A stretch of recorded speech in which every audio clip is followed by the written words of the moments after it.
Hi guys! So, ang panibagong update po sa Phoenix Game ay nagbabalik. So, it's me, Gia, again, para po share sa inyo ang bagong update ng ating Phoenix Game dahil check naman na mag-e-enjoy kayo dahil may magandang laro na bago. At ito po ang Minesweepers. So, ang ganda ng laro na to guys kasi po sobrang dali ng laruin and napakalaki ng pera na pwede mong panalunan. Kaya ano pang hinihintay nyo? Panoorin nyo lang ang video na to at ituturo ko sa inyo at isi-share ko yung mga magagandang bagay tungkol dito.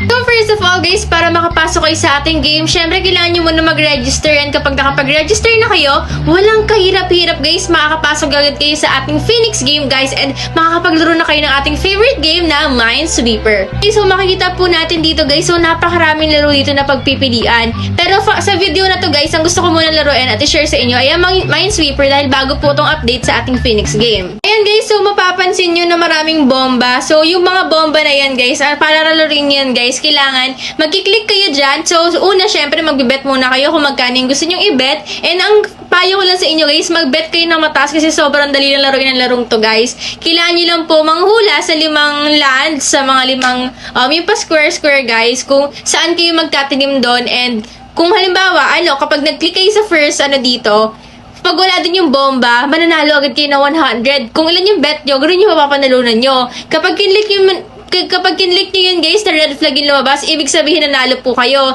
And kapag sumabog naman po yung bomba, it means natalo kayo. Di ba ganun lang kadali guys? So napakalaki ng probability nyo dito guys. So meron po kayong 20% probability because meron po tayong 5 na parang squares. So, yung sa 100% na probability po na makuha natin ay 20%.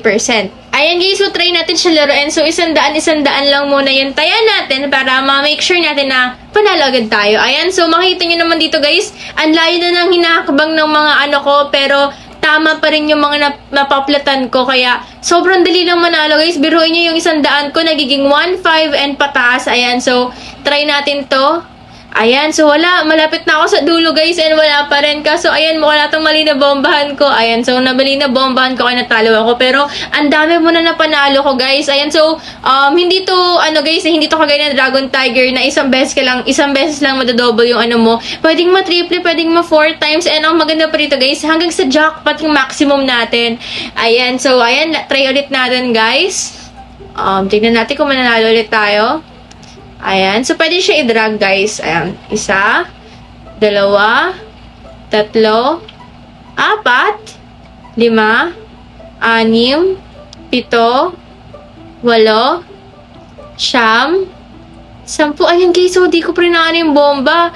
Ayan, guys. Malapit na ako sa, jackpot. Ayan, guys. So, since nakarating ako sa dulo, yung jackpot round na tinatawag natin, guys, and nanalo ako, meron po sa dulo nito na win wheel or magbibigay sa atin ng mga bonuses dahil nga, naplatan natin yung hanggang dulo, nahulaan natin na hindi na tayo na sumasabog yung bomba. So, ayan, guys. So, napakalaki ng papapanalunan niya dito, guys. Kasi aside from yung sa binet mo, may mga bonus ka pang makukuha. Kaya, ano pang hinihintay niyo, guys? I-download niyo na po ating Phoenix Game at sabay-sabay natin laruin ng bagong game na Minesweeper dahil sobrang ganda nito guys at mag-e-enjoy talaga kayo guys. Kaya thank you for watching this video and I hope na i-download nyo na po ang ating Phoenix Game para sabay-sabay tayong manalo at mag-enjoy.